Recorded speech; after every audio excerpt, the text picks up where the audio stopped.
Reality is the paradox born from the irreconciliation of void and form. Let's break that down. An irreconciliation is fairly self-explanatory. It is when there is a disharmony between subjects, and through this disharmony, the subjects are divided. The subjects in question are void and form. What is void? In fact, what is the void? This question may conjure strong feelings and impulses, very real ones despite how theoretical an inquiry it is. Void is described simply as completely empty, so the void is the complete emptiness. There is an expression that nature abhors a vacuum. This is true, for there are no voids in our reality. Even what we call cosmic voids are defined by simply not having as much going on in them as other parts of the cosmos. The void is the negation of all things, utter nothingness. The void is a counter to all that we know and can know about the physical universe we occupy. It's what we may consider a Platonic ideal. According to the APA dictionary definition, Platonic ideals are a general philosophical position derived both directly and indirectly from the writings of Greek philosopher Plato, which holds that the phenomena of our world are to be truly known by contemplating them in their ideal forms, or abstract essences. Such knowledge is to be achieved by the rational intellect, or nous, rather than the senses or the understanding.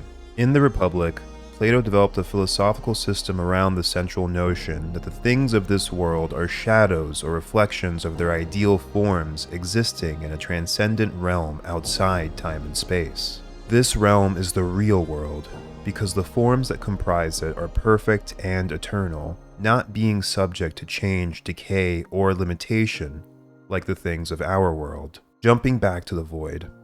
As a Platonic ideal, void has its representation in physical reality.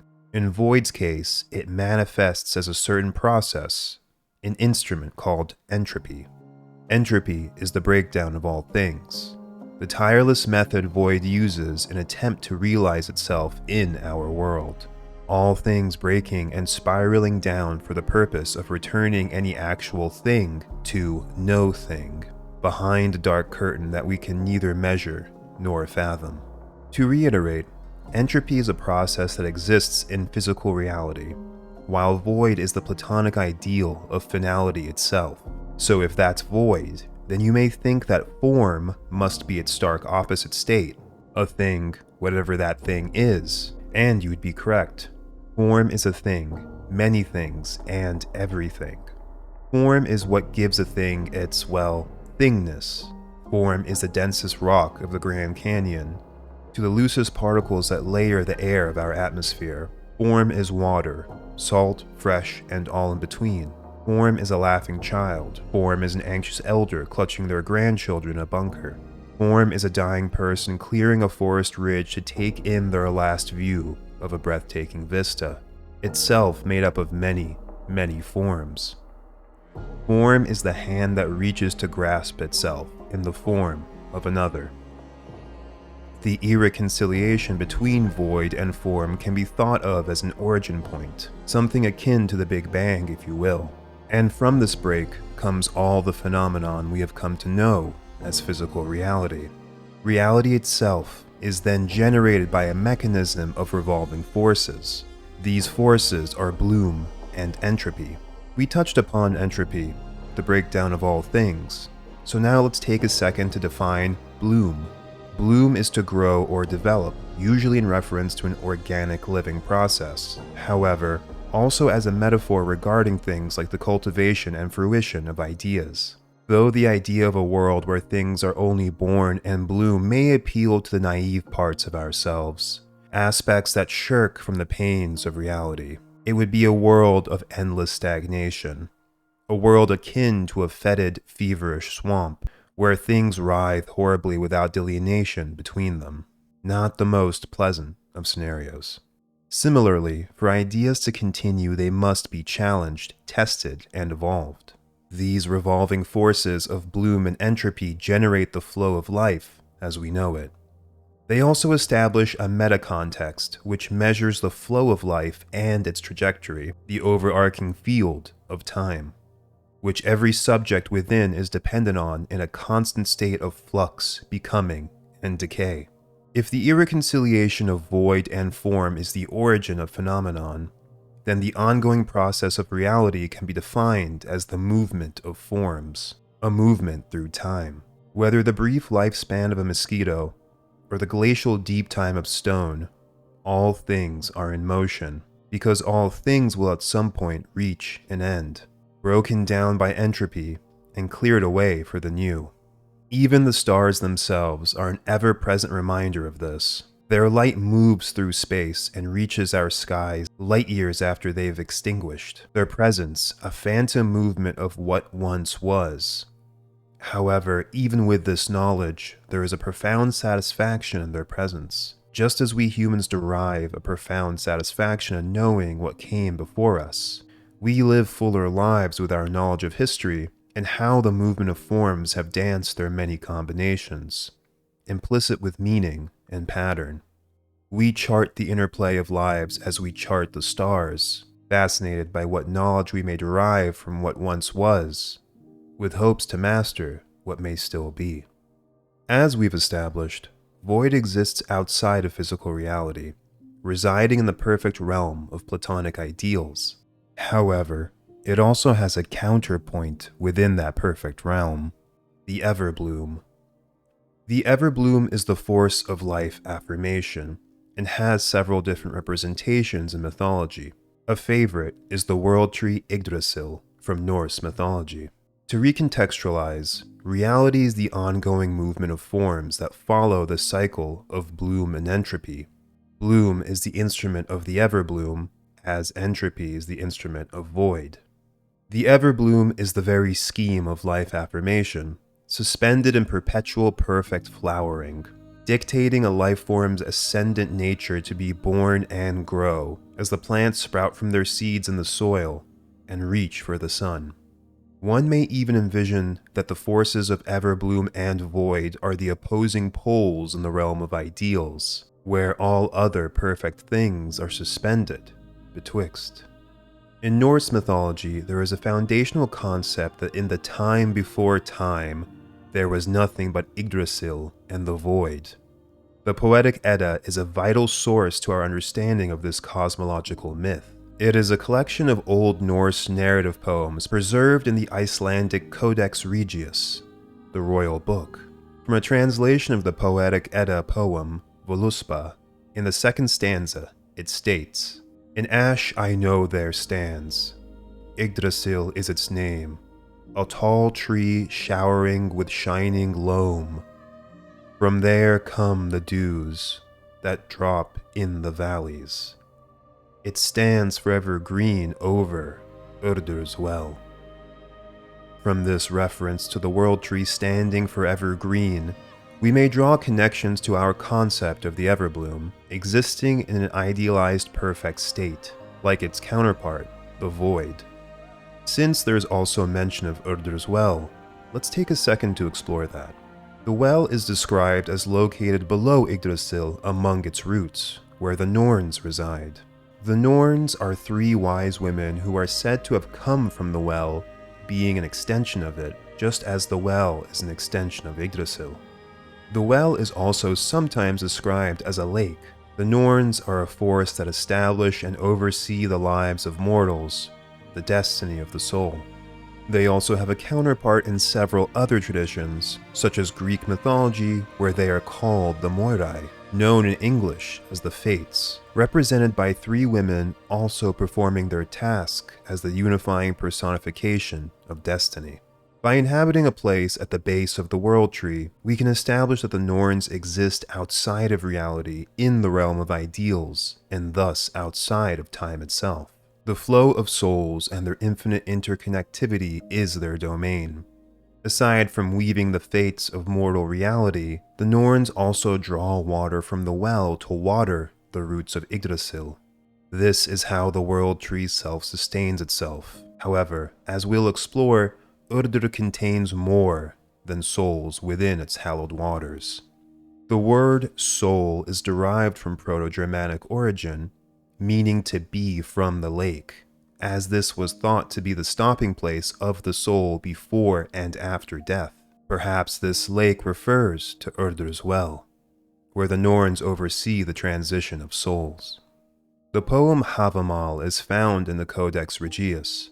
Havamal means sayings of the High One, and is attributed to Odin himself. The Havamal is comprised of several shorter poems, put to verse for the purpose of easier memorization and recall.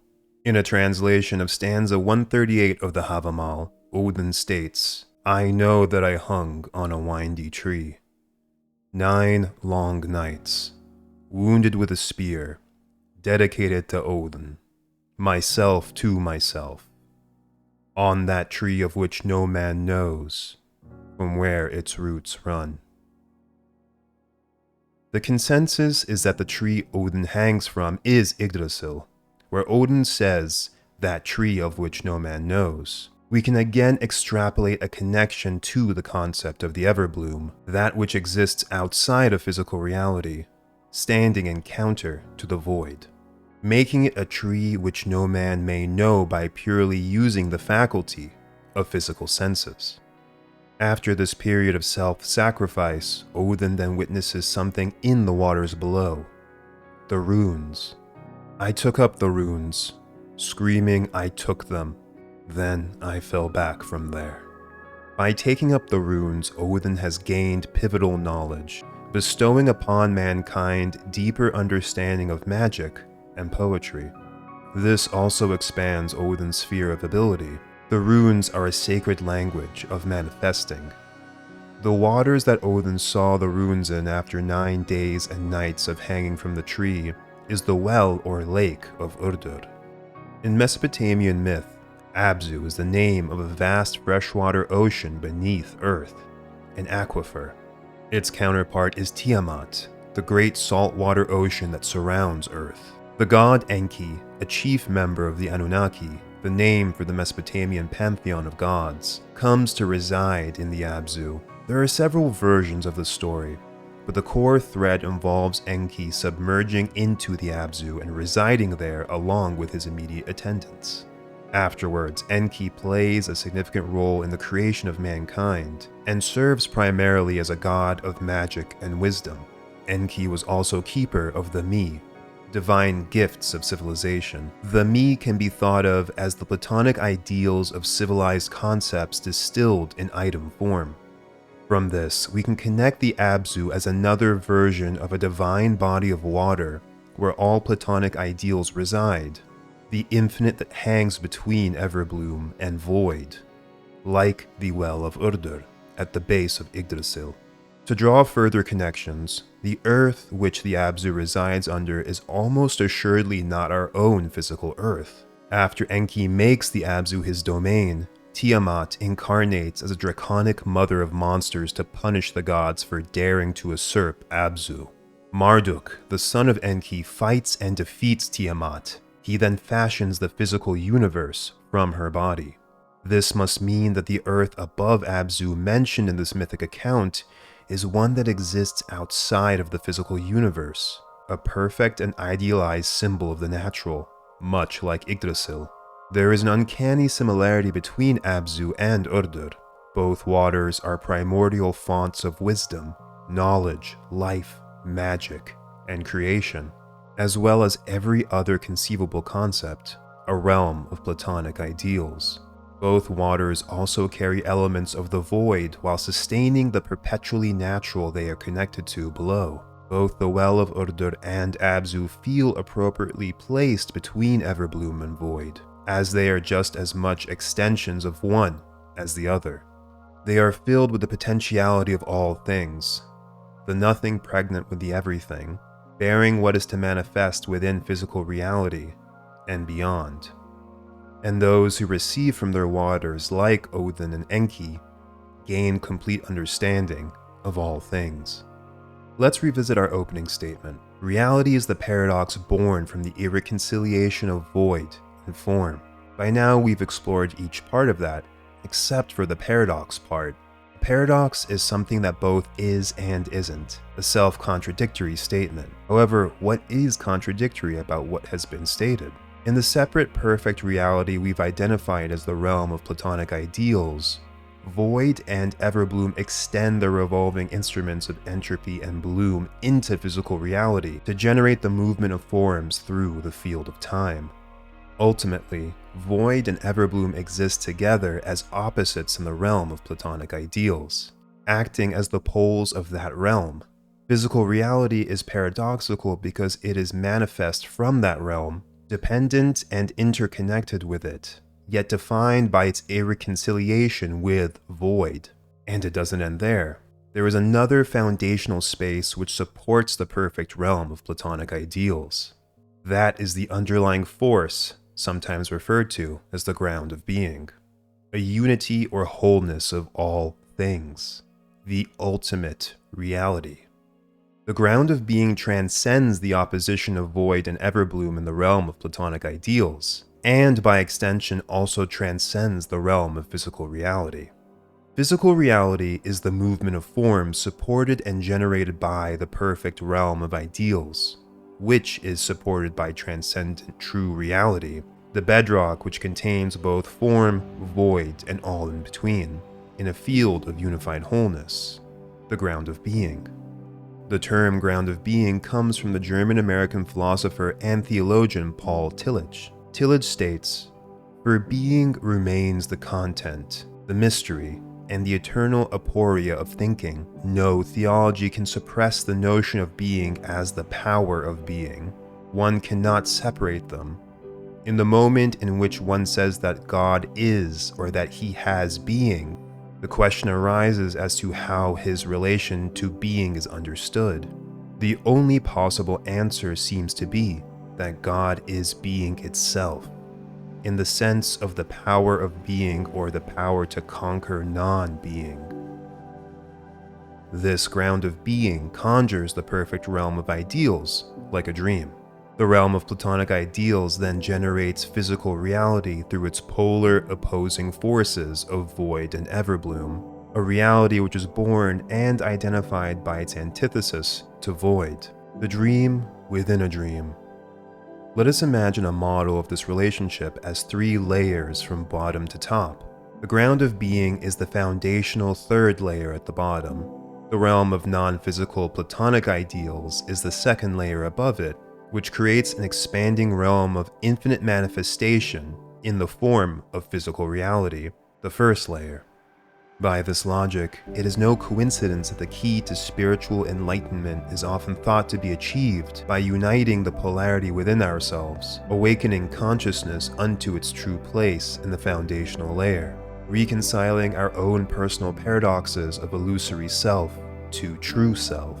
This is a layer of reality which encapsulates the whole thing, and to know it is to transcend the limitations of our intellectual tools and faculties, a process facilitated through cultivating our connection to spirit through consciousness. One of the things that makes humans unique is our ability to participate in this direct process of consciousness. Consciousness is the unifying key, as all arises from the animating principle of the ground of being. Understanding ourselves to all along have been an extension of this ultimate reality, infinitely manifesting and experiencing itself. From our local perspective of physical reality, it is a paradox, a world of delineation and division, the interplay of absence and presence. However, this is ultimately an illusion, a mechanism of manifestation.